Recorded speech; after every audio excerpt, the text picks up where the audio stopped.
There's one asset class that is absolutely terrible. Stay away. Don't touch it with a 10-foot pole. Do you know what that is? Well, we're going to get into it today. And by the way, it's not just in one city or even one area of your country. We're talking about globally right now. This is a mess. Can you guess what it is? Welcome, truth seekers. You've landed in the right place. I want to bring you the information that others simply cannot. So, join this grassroots movement of nearly 300,000 people. We are going to get into the data that you really want to know. Click that subscribe and the notification so that we can get into this each and every day. Speaking of which, do you want to know what the absolute worst possible investment that you could make right now today? It's commercial real estate. Commercial real estate is toxic. Why is that the case? Well, there are two aspects to this, okay? And the ones that I'm highlighting here are retail and office. Not necessarily across the board in every single circumstance, but generally it's very bad.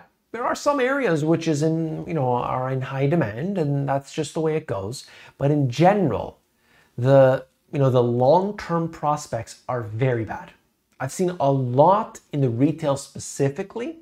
There's going to be some areas that are always booming, that the area around is affluent, that the place is basically growing, more jobs coming in. But in general, not looking very strong, okay? You want to be away from retail. At the same time, you have office, which in some places, maybe Miami, that's trying to attract more jobs, more office space. There's others as well. But I would also venture to guess for a lot of people that, when they look at real estate, they kind of lump it all in, and that's a mistake. Because even within commercial real estate, we have multifamily property. Multifamily property is a whole different animal. And what are we talking about here? It's a place that might have, let's say, 20 units or 200 units. Think of more like an apartment. That's a multi-family property. Technically, it's commercial, but really it's residential. So we got to define what it is. If you're investing in a real estate investment trust, REIT or REIT, these things, you got to look at the breakdown. Where are they invested in? And sometimes that's split between different things. But I would be very careful, especially you have maybe a retirement account and so on, where you're not really tracking what's happening in it. Check if there's any real estate investment trusts or businesses that are involved in those, and watch closely. Some people I know that I've talked to, they didn't really realize how, they're just thinking, oh, it's a real estate investment trust. I'm invested in real estate. Look closer, start to ask the right questions. Okay, so let me show you this article right here out of Bloomberg that gets into so much detail. Really, really good, okay? The world's empty office buildings have become a debt time bomb. From San Francisco to Hong Kong, higher interest rates and falling property values are bringing the commercial real estate market to a perilous precipice. That's a nice little use of those letters there. Looking at this, New York, London owners of gleaming office towers are walking away from their debt rather than pouring good money after bad. The landlords of downtown San Francisco's largest mall have abandoned it. A new Hong Kong skyscraper is only a quarter leased. Do you see what's happening? No matter where you look around the world, this one asset class is looking very bad. Very bad. And what are you going to do? Some people will say, well, you know what? We're going to take those big office towers, we're going to convert them into residential, and we're going to have no problem. Look, you just can't do that in some cases. It's just not designed to be that way. You have plumbing, you have electrical, you have like all of these different requirements that it's not a simple matter of, okay, we'll just, change the layout and it's going to be okay. It doesn't work like that. In a lot of places, it doesn't. Or it takes, a huge undertaking to make that happen. And in some cases, it's not really desirable. You're not going to fill 50 floors of people in some of these places where it's It's not like at nighttime, everybody's gone out of the downtown core. You know what I mean? So it just depends on the city and so on.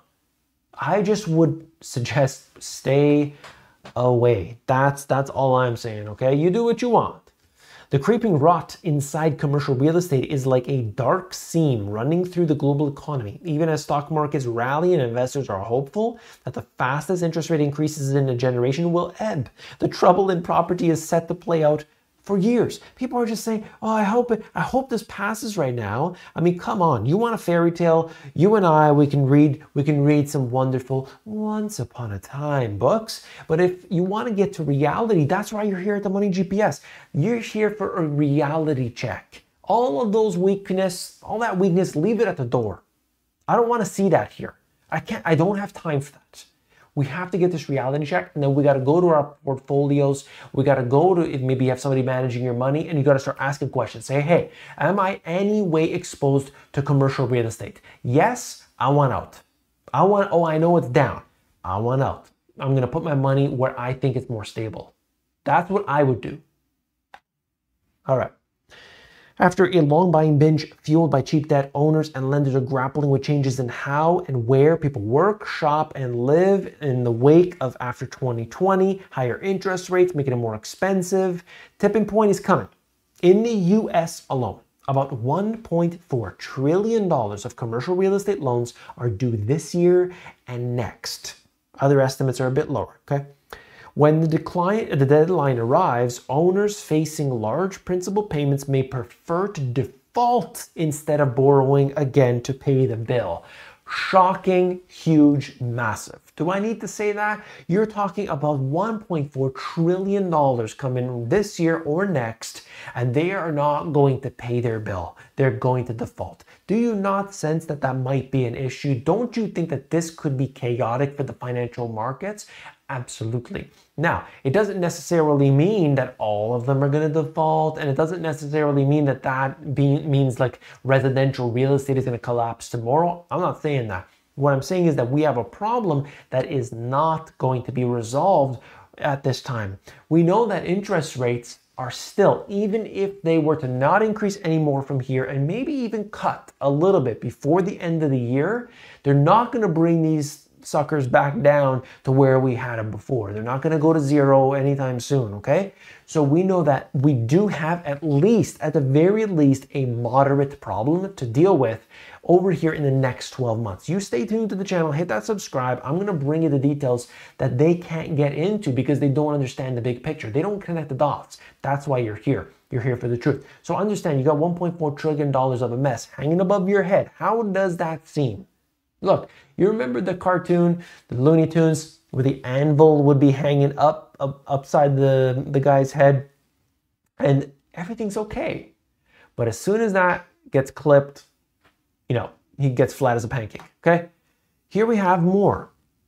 You could see major institutional owners, including Blackstone, Brookfield, and PIMCO, have already chosen to stop payments on some buildings because they have better uses for their cash and resources. There's significant stress. People don't give up assets so easily unless they just don't see any hope and they recognize that they're pretty well underwater. Like, if you're not getting this right now, all that weakness that left, okay?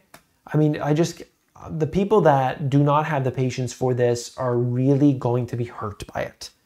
Really.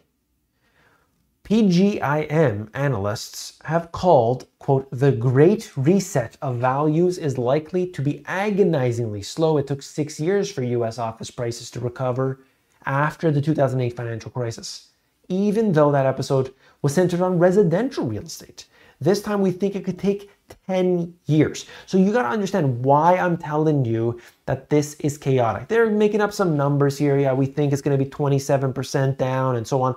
I don't know. Honestly, whenever I see that, that's just predictions and things that I'm not interested in. I am more interested in notifying you of the absolute facts, the documented facts that we have, that I can give you. $1.4 trillion of real estate coming due. It's at a higher interest rate. They're already saying they're not paying the bill. This is a default. This is what's happening and occurring right now as we speak.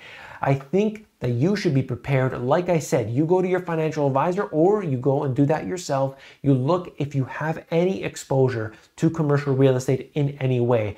Get out, exit, leave it alone. The building's coming down, okay? You gotta get out of there. I don't know how else to say. If you want my advice, if you want my information, you can get a hold of me, whether it's in the comments here, whether it's on the Discord. You let me know. I'm here, okay? I think that way too many people are just not understanding like the domino effect of this. If you want more info, you let me know. I'm here for you. You gotta understand this as best you can. This is talking about variable mortgage rates that some people have gotten into. They don't know how to get out of that. There might be a way for you if you're in a variable mortgage or know somebody who is. Check this video out. Even if you're not, you might know somebody. Send this video to them. Click it and I'll see you there.